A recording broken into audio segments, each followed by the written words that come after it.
Hello everyone, ఇలాంటి videos మీకు ముందుగా కావాలి అనుకుంటే మా ఛానల్ని సబ్స్క్రైబ్ చేసుకొని పక్కనే ఉన్న బెల్ ఐకాన్ని క్లిక్ చేయండి. అప్కమింగ్ రివ్యూలోకి వెళ్ళిపోదాం. ప్రేమ్ చామంతి పెళ్లిని దగ్గరుండి జరిపిస్తాను అని హర్షవర్ధన్కి మాట ఇవ్వడంతో ప్రేమ్ పాపం గుణ చామంతిల పెళ్ళి పనులన్నీ తనే దగ్గరుండి చూసుకుంటారు. ఒకవైపు వచ్చి బాధపడుతూ ఉంటాడు. అప్పుడే చంద్రిక ప్రేమ్కి ఒక ఐడియా ఇస్తుంది. బాబు, ఎక్కడ పోతే అక్కడే వెతకాలి అని పెద్దలు అంటారు కదా, అలా మూలం ఈ ప్రాబ్లంకి ఎక్కడ స్టార్ట్ అయిందో అక్కడే మనం వెతకాలి. రామచంద్రయ్యని కలిసి వచ్చినప్పటి నుండే చామంతి ఇలా అయ్యింది కాబట్టి రామచంద్రయ్యకి నిజం తెలిసే ఉంటుంది బాబు. మిమ్మల్ని పెళ్లి చేసుకుంటానన్న అమ్మాయి జైలు నుండి వచ్చిన తర్వాత వాళ్ళ నాన్నని కలిసి వచ్చాక గుణాన్ని చేసుకుంటా అనడం ఏంటి? కాబట్టి ఒకసారి మీరు జైలుకి వెళ్ళి రామచంద్రయ్యని కలవండి బాబు అని ఐడియా ఇస్తుంది చంద్రిక. ఇంక వెంటనే Prem thank you so much Chandu, ఇప్పుడే బయలుదేరుతాను అని సెంట్రల్ జైలుకి రామచంద్రయ్య దగ్గరికి బయలుదేరుతారు. రామచంద్రయ్య చాలా దీర్ఘ ఆలోచనలో ఉంటారు. బిడ్డ చామంతిని కాపాడలేకపోయానే అని పాపం బాధపడుతూ ఉంటే అప్పుడే ప్రేమ్ రామచంద్రయ్య దగ్గరికి వచ్చి, సార్, నేను మిమ్మల్ని ఒక విషయం అడగాలి అనుకుంటున్నాను. ఆ రోజు నన్ను పెళ్లి చేసుకోవాలని వచ్చిన చామంతి మిమ్మల్ని కలిసిన తర్వాత నన్ను పెళ్లి చేసుకోను, గుణానే పెళ్లి చేసుకుంటాను అని అనింది. ఒకవేళ మీరు మా పెళ్ళికి ఏమైనా అడ్డు చెప్పారా, లేకపోతే అక్కడ ఏదైనా జరిగిందా? నాకు నిజం తెలియాలి సార్ అని అంటారు ప్రేమ్. బాబు, మీ పెళ్ళికి నేను ఎందుకు అడ్డు చెప్తా బాబు? మీలాంటి మంచివారు నా అల్లుడుగా వచ్చారు అంటే అది నా ఎన్నో జన్మల అదృష్టం. అలాంటిది మీతో పెళ్ళికి నేను వద్దని చెప్పలేదు బాబు. కానీ ఆ త్రిపాఠి వాళ్ళకి అని జరిగిందంతా ప్రేమ్కి చెప్పేస్తారు రామచంద్రయ్య. అంటే ఒక సాక్ష్యం కోసమే, ఎక్కడ మళ్ళీ త్రిపాఠి అరెస్ట్ అవ్వకుండా ఉండాలని, చామంతిని వాళ్ళ చెప్పు చేతల్లో పెట్టుకోవాలి అని ఇలా బెదిరించి తనని చంపేస్తాను అని బెదిరించి ఇలా చేశారని మొత్తం నిజాలన్నీ చెప్పేస్తారు. అంటే ఇప్పుడు రామచంద్రయ్య బాలరాజుని త్రిపాఠినే చంపాడు అనడానికి సాక్ష్యం ఆ శివయ్య దగ్గర ఉంది. ఆ శివయ్యని కలవకుండా ఉండాలి అనేది అంతా చేస్తున్నారు. అర్థమైంది. అయితే నాకు బలమైన సాక్ష్యం కావాలి. వీళ్ళు బెదిరించారు అనే సాక్ష్యం నాకు కావాలి. కానీ ఎలా వస్తుంది అని ఆలోచిస్తూ ఇంటికి బయలుదేరుతాడు ప్రేమ్. అప్పటికే ఇంకా ముహూర్తానికైతే 1 అవర్ టైం ఉంటుంది. ఈ గంటలో ఎలా అయినా చామంతి బెదిరిస్తేనే తను ఇలా చేసింది అని, చామంతిది ఎలాంటి తప్పు లేదు అని, ఈ గుణ త్రిపాఠి ఎంత మోసగాళ్ళు అనే విషయాల్ని నేను నాన్నకి అందరికీ నిరూపించాలి. ఈ పెళ్ళిని ఆపాలి. కానీ ఎలా అని ఆలోచిస్తుంటే ప్రెగ్నెంట్ లేడీ ప్రమీల అలా నడుచుకుంటూ వస్తుంది. ప్రేమ్ పరిగెత్తుకుంటూ ఆవిడ దగ్గరికి వెళ్ళి, అమ్మ, మీరిక్కడికి వచ్చారేంటి అని అడుగుతారు. చామంతి పెళ్ళిని చూడాలని వచ్చాను బాబు. నాకు న్యాయం చేస్తానని చెప్పి తనే ఆ గుణాన్ని పెళ్లి చేసుకుంటుంటే కడుపు తరుక్కుపోతుంది బాబు అని అంటారు. అమ్మ, ఆ రోజు ఈ గుణ మిమ్మల్ని కొట్టడం, టార్చర్ చేయడం మేము చూసాం. అది మాత్రమే కాదు, ఏదో ప్రూఫ్ గురించి శివయ్య, ఇదిగో ఈ ఫోటోలో ఉన్న అతను మీకు తెలుసా అని అడుగుతారు. ఖచ్చితంగా బాబు, ఇతని పేరు శివయ్య. నా భర్త బాలరాజుని చంపింది త్రిపాఠి అని ఇతని దగ్గర ఒక సాక్ష్యం ఉంది. ఆ సాక్ష్యాన్ని మీకు ఇవ్వాలనే ఇతను మా ఊరి నుండి బయలుదేరారు అని చెప్తారు. ఒక్కసారిగా ఇంకా ప్రేమ అయితే అలా షాక్లో ఉండిపోతారు. అంటే ప్రూఫ్ ఈ శివయ్య దగ్గర ఉంది. ఈ శివయ్య నన్ను కలవడానికి వస్తేనే ఈ త్రిపాఠి వాళ్ళు కిడ్నాప్ చేశారు. మరి శివయ్య ఎక్కడ ఉన్నాడు, ఏం చేస్తున్నాడు, ఎలా తెలుసుకోవాలి అని ఆలోచిస్తూ ఉంటాడు ప్రేమ్. కరెక్ట్గా అప్పుడే చామంతిని పెళ్లి కూతురుగా రెడీ చేసి పీటలపైకి తీసుకువచ్చి కూర్చోపెడతారు. చామంతి ఫేస్లో పాపం కొంచెం కూడా హ్యాపీనెస్ లేకుండా అలాగే చూస్తూ ఉంటుంది. ఇంక వెంటనే అలా ప్రేమ్ కూడా చూస్తూ ఉంటాడు. చామ్, ఎలా అయినా నేను నిన్ను కాపాడుకుంటాను చామ్. వీడికిచ్చి నిన్ను పెళ్లి చేసే ప్రసక్తే లేదు అని గట్టిగా ఫిక్స్ అవుతాడు ప్రేమ్. గుణాన్ని కూడా అలా పెళ్లి మండపంలో కూర్చోపెడతారు. బాబు, ఇంకా గంట మాత్రమే టైం ఉంది బాబు, మీరు ఏం చేస్తారు బాబు అని అడుగుతారు. అప్పుడే ఇంకా ప్రేమ్ పరిగెట్టుకుంటూ చిట్టి దగ్గరికి వెళ్తాడు. రే చిట్టి, నాకు ఒక విషయం చెప్పాలరా అని అంటారు. ఏంటో చెప్పు ప్రేమ్ అని అంటారు. రే, ఇతన్ని ఆ గుణ దాచిపెట్టాడు కాబట్టి ఇతనికి సంబంధించిన డీటెయిల్స్ నాకు కావాలి. గుణ కార్ని ట్రేస్ అవుట్ చేయి. అప్పుడు ఖచ్చితంగా గుణ ఎక్కడెక్కడ ఆగాడు, ఎక్కడికి వెళ్ళాడు అనేది తెలుస్తుంది అని అంటారు. ప్రేమ్, ఒకవేళ గుణ అదే కారులో వెళ్ళిన తర్వాత ఆ ప్లేస్ని మార్చాడు అనడానికి గ్యారంటీ ఏముంటుంది అని అంటారు. రే ఒకసారి ట్రై చేయరా అని అంటారు. ఇంక వెంటనే అలా మొత్తం కార్ డీటెయిల్స్ని మొత్తం ట్రేస్ అవుట్ చేస్తాడనమాట. ఇదిగో నిన్న 5 లొకేషన్స్లో ఆగాడు అని మొత్తం రూట్ మ్యాప్ అంతా చూపిస్తాడు చిట్టి రోబో. ఇంక వెంటనే ప్రేమైతే అలా అక్కడికి బయలుదేరుతాడు. బయలుదేరి కరెక్ట్గా శివయ్య దగ్గరికి వెళ్ళేసరికి రౌడీలు 10 మంది చుట్టుముడతారు. మా సారు ఇతన్ని జాగ్రత్తగా చూసుకోమన్నారు, మీరేంటి వెళ్ళిపోండి అని ఇంక ప్రేమ్ని కొట్టడానికి వచ్చేసరికి రౌడీలందరినీ బాగా కొడతాడు ప్రేమ్. వాళ్ళందరినీ కొట్టి కొట్టి పారేసి ఇంక వెంటనే అలా శివయ్యని రిలీజ్ చేసి తీసుకొని వెళ్తాడనమాట ప్రేమ్. ఇంక శివయ్య అలా కరెక్ట్గా ప్రేమ్తో పాటు బయలుదేరుతాడు. ఇది ఇలా ఉండగా త్రిపాఠికి రౌడీలు ఫోన్ చేసి, హలో సార్, అతను తప్పించుకున్నాడు సార్, అతను ఎవరో వచ్చి అతను తీసుకెళ్ళిపోయారు సార్ అని అంటారు. వాట్, తీసుకెళ్ళిపోయారా?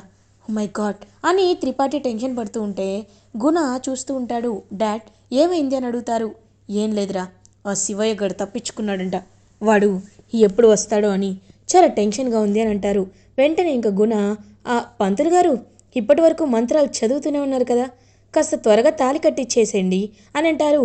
ఏం బాబు, సాంప్రదాయాలు అనేవి పాటించాలి అనుకున్నప్పుడు కొన్ని ఆచారాలు పద్ధతులు ఉంటాయి, వాటన్నిటినీ మీరు ఫాలో అయితేనే మీకు మంచి జరుగుతుంది బాబు, లేకపోతే మంచి జరగదు అని అంటారు పంతులు గారు.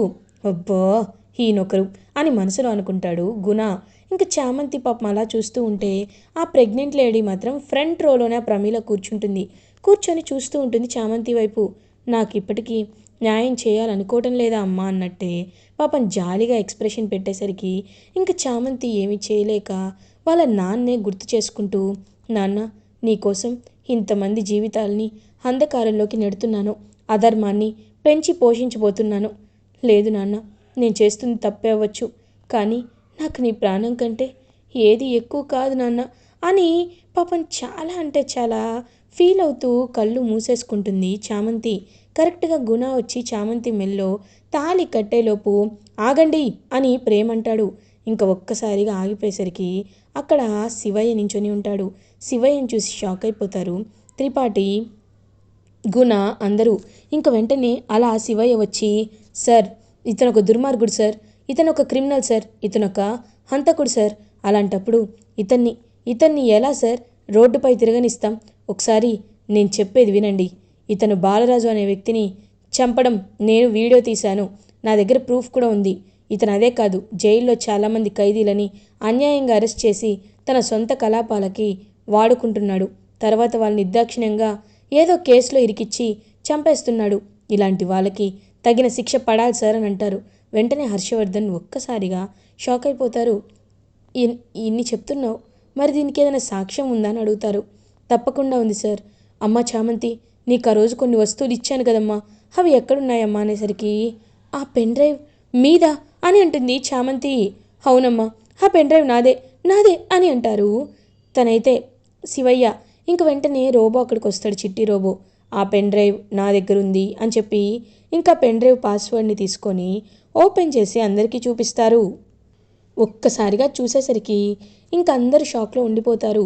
బాలరాజుని క్లియర్గా చంపి ఆయన బాడీని మొత్తం కాల్చేస్తున్నట్టు మొత్తం వీడియో అన్ని రికార్డ్ అయి ఉంటుంది.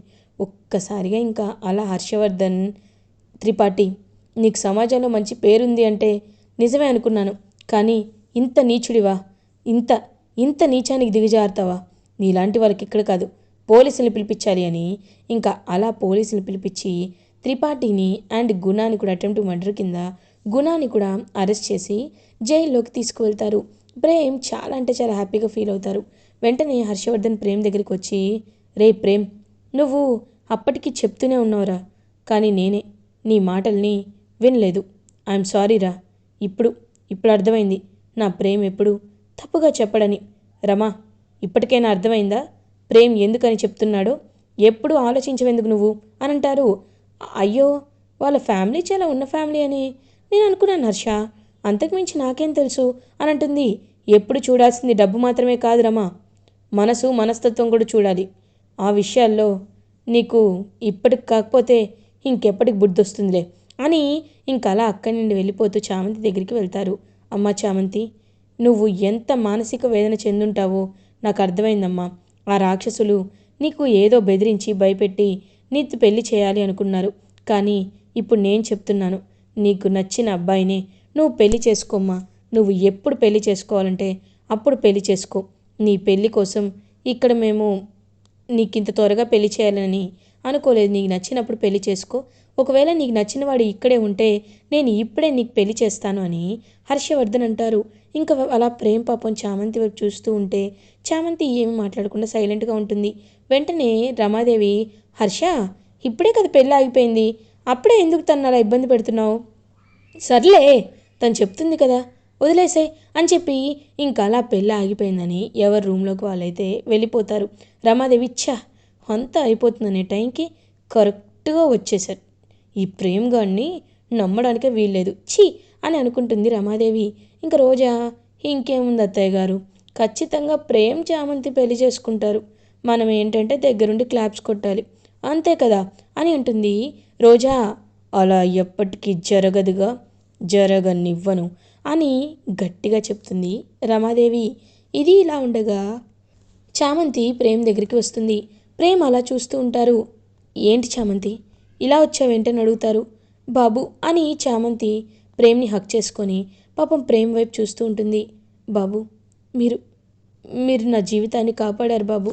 వాడు బెదిరిస్తే మీకు కూడా చెప్పుకోలేకపోయానంటే మీతో చెప్పొద్దు అన్నారని నేను భయపడ్డాను బాబు. కానీ ఇప్పుడు నాకు ఎలాంటి ప్రాబ్లం లేదు. నిజంగా నాకు మిమ్మల్ని, మీ రుణాన్ని ఎలా తీర్చుకోవాలో అర్థం కావట్లేదు బాబు అని అంటారు. చామ్, నీకు ఒక విషయం చెప్పనా? నువ్వంటే నాకెంత ఇష్టమో నీకు తెలుసు కదా చామ్. అలాంటిది ఆ దేవుడే మనల్ని ఒక్కటి చేయడానికే ఇదంతా చేశాడు. ఆ గుణ ఎంత నీచుడో నాన్నకి తెలిసేలా చేశారు, అందరికీ తెలిసేలా చేశారు. నువ్వు ఇంకేమీ భయపడాల్సిన అవసరం లేదు. నాన్నతో నేను మాట్లాడతాను, మన ఇద్దరి పెళ్ళి జరుగుతుంది అని అంటారు. కానీ బాబు, ముందు మీరు పందెం గెలవాలి బాబు. ఈ ఛాలెంజ్లో గెలిచిన తర్వాతే ఏదైనా బాబు అని అంటుంది. సరే చామ్, అప్పటి వరకు నాన్నకు చెప్పనులే. ముందు నేను ఈ ఛాలెంజ్ గెలిచాకే నాన్నతో చెప్తాను, సరేనా అని ఇంకా ప్రేమ్ పాపం చాలా హ్యాపీగా ఫీల్ అవుతాడు. కానీ 11 రోజుల్లోనే పెళ్ళి అనే విషయాన్ని మర్చిపోతారు ప్రేమ్. ఇది ఇలా ఉండగా హర్షవర్ధన్ ఇంకా అలా చామంతి ప్రేమ్ని హక్ చేసుకోవడం చూస్తారనమాట. చూసి వెంటనే అలా ఇంకా ఆలోచనలో పడతారు. అప్పుడే చంద్రిక కాఫీ తీసుకొని హర్షవర్ధన్ దగ్గరికి వస్తుంది. అయ్యగారు, కాఫీ అని వెళ్తుంటే, చంద్రిక ఆగు. చంద్రిక, నేను నిన్ను ఒక మాట అడగాలి అనుకుంటున్నాను. నాకు నిజం చెప్పు, ప్రేమించింది చామంతినా అని అడుగుతారు. ఒక్కసారిగా షాక్ అయిపోతుంది చంద్రిక. అంటే బాబు అని అనేసరికి, నిజం చెప్పు చంద్రిక, నాకు నిజం మాత్రమే కావాలి, నిజం చెప్పు అని అంటారు. నిజం చెప్పాలంటే, అవును బాబు, అవును, చామంతిని ప్రేమ్ బాబు ప్రాణానికి ప్రాణంగా ప్రేమించారు. వాళ్ళే లోకం అనుకున్నారు. కానీ తర్వాత విధి అదిగో ఆ గుణ వాళ్ళ చేత వాళ్ళని విడదీసింది. ఇప్పటికైనా మీరు వాళ్ళ ప్రేమని తెలుసుకున్నారు. నాకు చాలా అంటే చాలా సంతోషంగా ఉంది బాబు అని అంటుంది చంద్రిక. వాళ్ళిద్దరూ ప్రేమించుకున్నారు, అలాంటప్పుడు వాళ్ళిద్దరికే కదా పెళ్లి చేయాలి అని అనేసరికి అక్కడికి రమాదేవి వస్తుంది. హర్ష అని గట్టిగా అరుస్తుంది. ఒక్కసారిగా షాక్ అయిపోతారు హర్షవర్ధన్ అండ్ చంద్రిక. ఏంటి హర్ష, ఏం మాట్లాడుతున్నావు? పనిది నా ఇంటి కోడలవుతుందా అని అంటారు. ఏంట్రమ్మా, ఎందుకు అలా అంటున్నావు? ఏ, నువ్వెక్కడి వచ్చావు మర్చిపోయావని అంటారు. హర్ష, ఇప్పుడు అదంతా మాట్లాడుకునే టైం కాదు హర్ష. కానీ ఆ చామంతి నా ఇంటి కోడలవడం నాకు ఇష్టం లేదు. చూడు హర్ష, లేదు కాదు అని నువ్వు ఆ చామంతిని ఇంటి కోడలు చేయాలనుకుంటే నా శవాన్నే చూస్తావు. ఇది నిజం, గట్టిగా చెప్తున్నాను అని అక్కడి నుండి వెళ్ళిపోతుంది. ఇంక వెంటనే అలా హర్షవర్ధన్ ఆలోచనలో పడతారు. రమ ఇంతలా ఎందుకు డెసిషన్ తీసుకుంది? ఎందుకు తనకి చామంతి అంటే అంత పడదు? సరే, పెళ్ళి నిషాతో జరిపిస్తానంటుంది కదా, ఈ ఇంటి పరువు అంటుంది కదా, ఆ రోజే చెప్తాను అని హర్షవర్ధన్ చాలా గట్టిగా ఓపిక్గా ఆ డే కోసం ఎదురు చూస్తారు. ఇంకా అలా చామంతి ప్రేమ్ అండ్ నిషా పెళ్ళి అయితే జరిగే రోజైతే వస్తుంది. ఇంకా అలా పెళ్లి పీటలపై అందరినీ కూర్చోబెట్టేసరికి అప్పుడే అక్కడ కరెక్ట్గా ముసుగు వేసి తీసుకొస్తారు. ఇంక వెంటనే చామంతి అలా చూస్తూ ఉంటే హర్షవర్ధన్ చామంతి దగ్గరికి వచ్చి, అమ్మ చామంతి, నువ్వు ప్రేమించుకున్నారు కాబట్టి మీరిద్దరు పెళ్లి చేసుకోవడమే కరెక్ట్. ఆ రమ ఏమంటుంది, ఎవరేమంటారన్నది నువ్వు కంగారు పడద్దు. పట్టించుకోవద్దు. నేనున్నాను కదా, నేను చూసుకుంటాను. కాబట్టి నా మాట విను అని కన్విన్స్ చేసి ముసుగు వేసి ప్రేమ్ పక్కన చామంతిని కూర్చోపెడతారు. పాపం ప్రేమేమో నిజంగా నిషా ఏమో వాళ్ళమ్మకి మాట ఇచ్చాను కదా, మళ్ళీ పెళ్లి చేసుకోకపోతే అని చెప్పి చాలా బాధపడుతూ ఇంకలా పక్కకి తిరిగి చూసేసరికి ముసుగు వెనకాల ఉన్న చామంతి కనబడుతుంది. ఒక్కసారిగా హ్యాపీగా ఫీల్ అవుతాడు ప్రేమ్. వెంటనే ఇంకలా మెల్లగా తాళి కట్టేసేసరికి నిజంగా ముసుగులో ఉన్నది ఈ నిషానే అనుకొని అందరూ హ్యాపీగా క్లాప్స్ కొడుతూ అక్షింతలు వేస్తూ ఉంటారు. అదే టైంకి ఇంకలా పరిగెత్తుకుంటూ వస్తుంది నిషా. ఎవరో నన్ను డోర్ పెట్టి లాక్ చేశారు, అందుకే నేను లాక్లో ఉండిపోయాను అనేసరికి ఇంకా అలా అక్కడ చామంతి ఉంటుంది. ఒక్కసారిగా చామంతి ప్రేమ్ పెళ్ళైపోవడంతో షాక్లో ఉండిపోతారు రమాదేవి అండ్ ఫ్యామిలీ. ఇలా ఎపిసోడ్ ఎండ్ అవుతుంది. ఫర్దర్ ఎపిసోడ్ రివ్యూస్ ముందుగా మీకు కావాలి అనుకుంటే మా ఛానల్ని సబ్స్క్రైబ్ చేసుకోండి. Thanks for watching.